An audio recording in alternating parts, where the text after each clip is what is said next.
Hi, Soto Seconds. It's our last video. Kind of sad about it. I hope one day to meet you all in person. I know this is a challenge, but I hope you've had as much fun as I have preparing. So I just want to, today we're going to run the whole piece, but of course we'll hit spots because if you've been watching these videos, you know that's what I do. And I think it's the best way because it's so much more fun to play if you've already practiced. Practicing, not the funnest. You have to pick it apart, you do it in weird ways, but playing is a joy really when you know what you're doing and you can play some musically.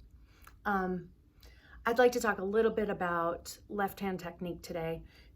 We've spent a lot of time on the bow, but I want to talk about keeping your hand in a frame between 1 and 4. It's always an octave if you're across 2 strings,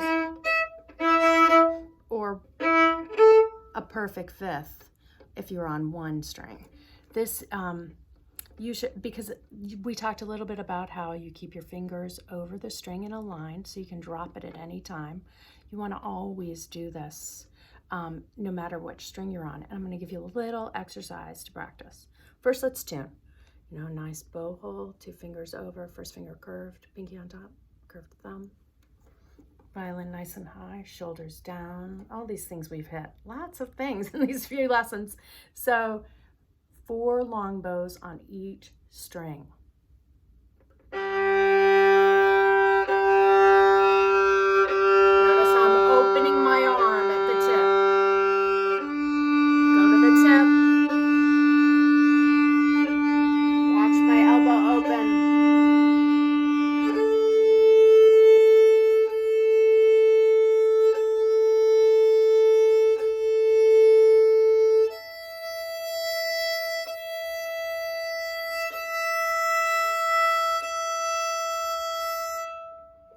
So you see me at the frog, my wrist is a little bit higher.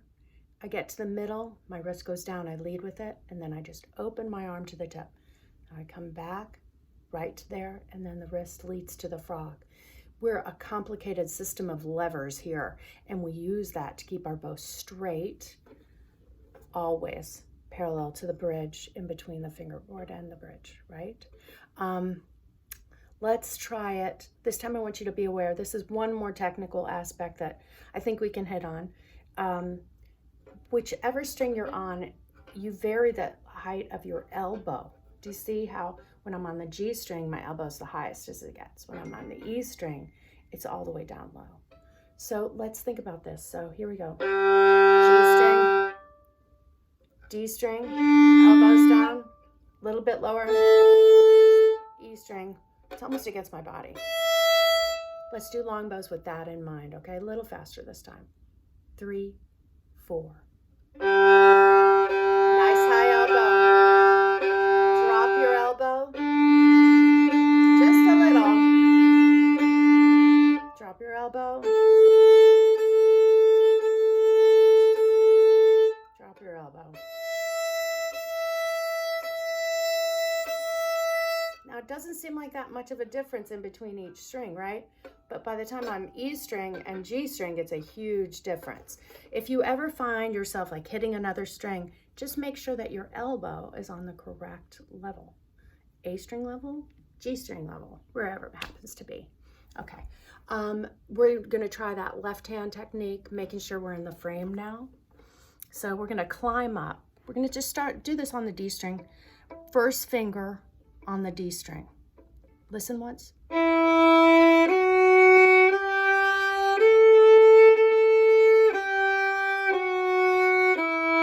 See how my fingers are over the string? And here's a little tip. 4th finger. Should sound just like your open A. It's easy to test it. Do it with me. Climbing up.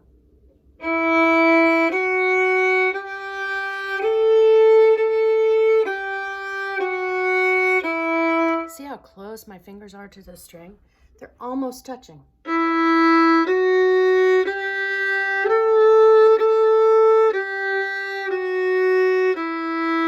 I could drop any finger at any time, okay? So now we're gonna practice getting the 4th finger in tune, our hand in the frame. So open A, back back to the E, first finger. So play it with me. First finger, open A, first finger. Now we're going to do the same thing, but we're just going to drop 4, just like we did with the climb. 4. Good. Do it with the open A.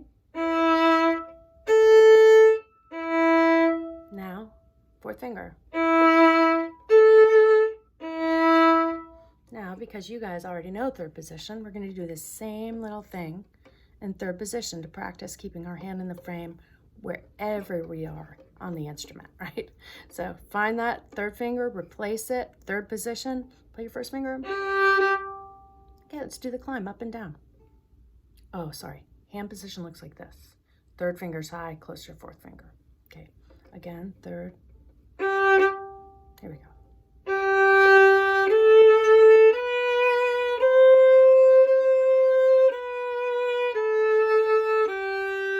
So I'm over the string.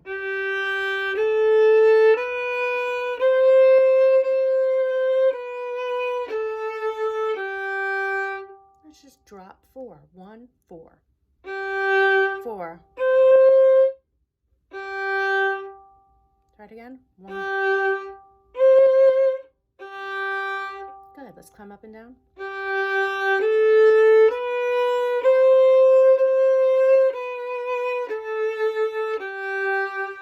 There it is. Nice work. So always try to keep your fingers really close to the string, curved up, ready to drop, just like you would if they were on the string, and in a line over it. I actually had a teacher one time that had me walking around school with my hands on pencils. I can't find my pencil right now, but oh, here it is. On pencils to make sure that my fingers stayed in a line, even my left hand. Yeah, he was crazy Russian. Anyway, so here you go. There you go. So I just walk around all day, just reminding myself that my fingers should be in a line all the time. Both of them, right? I bowled.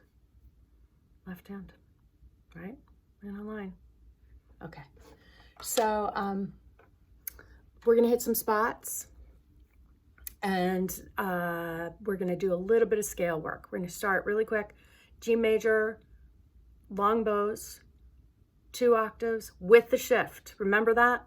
On the D string. Here we go. With the shift. Listen again.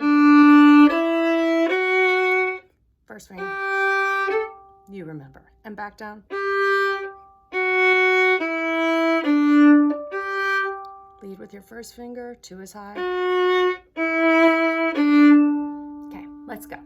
Long bows with the shift. 2 octave scale.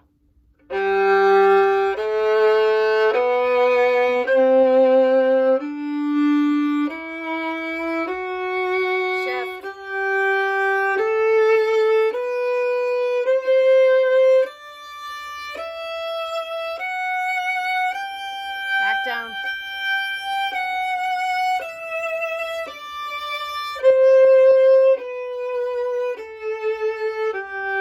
Shift to 2, big hand.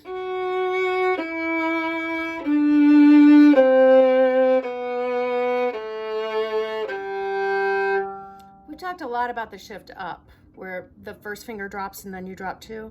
Going down, it's similar. You want to make sure you lead with your first finger and drop it in tune, and then 2 is high. I shift to my first finger, drop 2. Okay, same thing, same scale. Let's do it.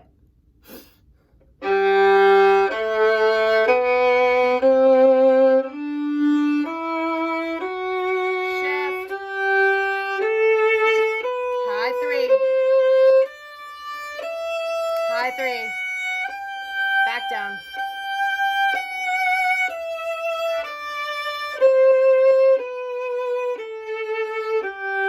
Shift. High 2.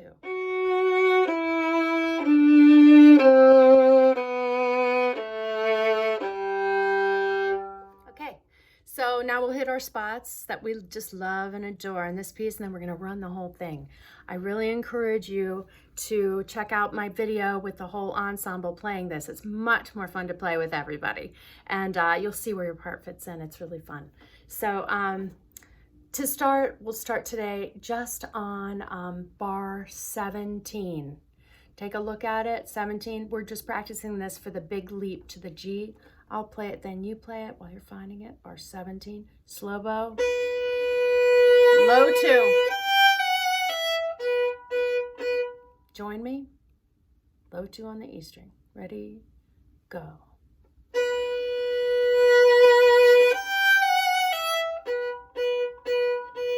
That's it. So now we're going to jump to bar 23. You remember our chromatic work. The upbeat starts on the A, 3. C sharp is high, close to your third finger. First finger, slide one back on its tip. Okay, we'll go from the beginning of bar 23. I'll play it, then you play it. 2, 3.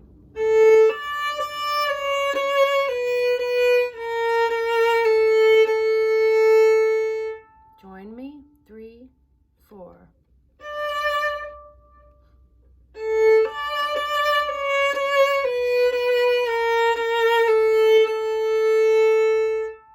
Good, there you go. Let's go bar 31. Now remember, this is the one that's weird. We always go to an open string, but in this bar, on the third beat, it goes 1, 3, 3, and then a high 2 C sharp on the fourth beat. I'll play it once, then you play it. 1, 3, high 2. Join me, blueberry, blueberry.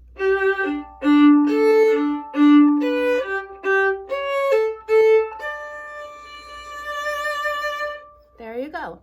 We practiced this section, this next section, together last video for that long slow bow, but I'm sure you've got it. Now we're going to jump to 35. Here we have an interesting last beat. Just make sure you look around. You can always keep your second finger low 2 on this one as opposed to the C sharp. Take a look. O2, low 2. Keep 2 down and play the 4. Come right back to it. Cross the E string. Join me, blueberry.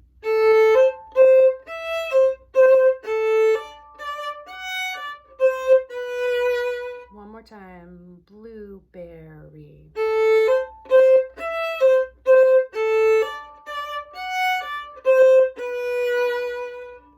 Good. Okay, so let's jump to my favorite spot. This is bar 41. The stuff in third position. We've spent a lot of time practicing this. I know you can do it.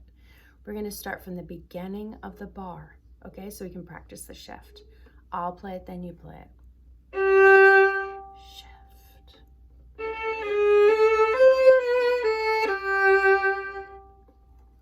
2, 1 is close. 4, 3, 2, low 1. Okay, with me? Ready, go. Shift.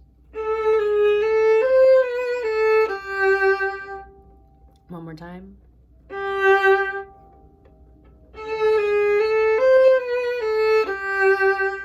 There you go.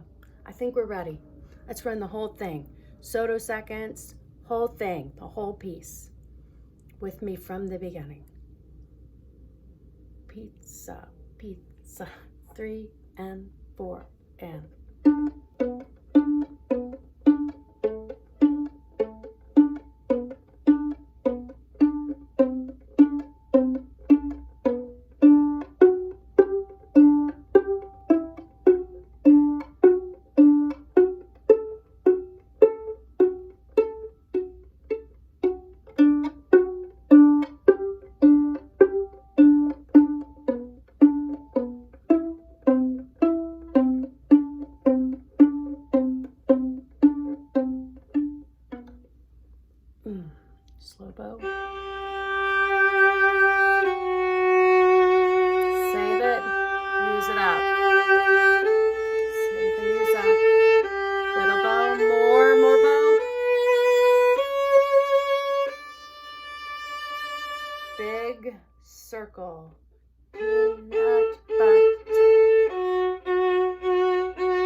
4/2 blueberry.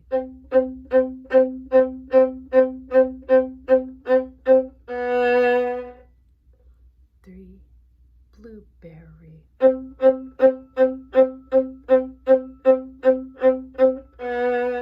5 bow. Special stuff.